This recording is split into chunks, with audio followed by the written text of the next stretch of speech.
What's up, YouTube? So today I'm going to briefly talk about the history of boxing. Since the dawn of mankind, people have been pummeling each other with their fists, and this is the very essence of boxing.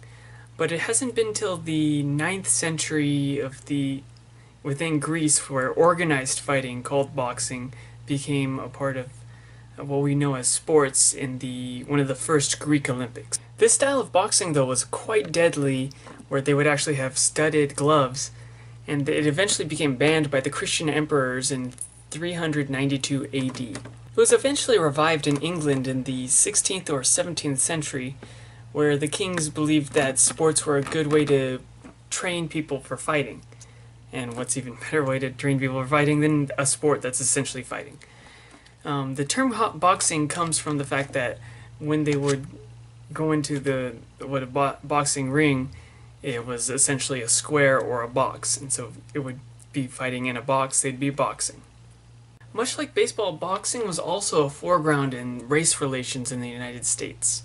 This occurred even in the late 19th century with a boxing match versus Jack Shelley versus George Dixon, where it was a white man fighting a black man, and it was almost difficult for the southern viewers to watch because they couldn't take if a black man defeated a white man. Even went as far as reaching an international race relations when the black Joe Louis from America, or the United States, fought the German Max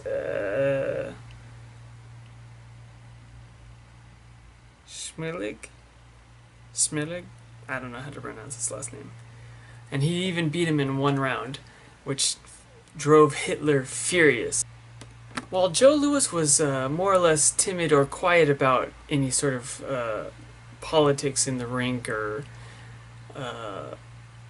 fighting against desegregation or fighting against segregation, his almost converse or exact opposite was Muhammad Ali about 30 years later, who was notoriously very outspoken about being very outspoken against segregation and even joining the Muslim Brotherhood, taking a Muslim name. His real name was not Muhammad Ali.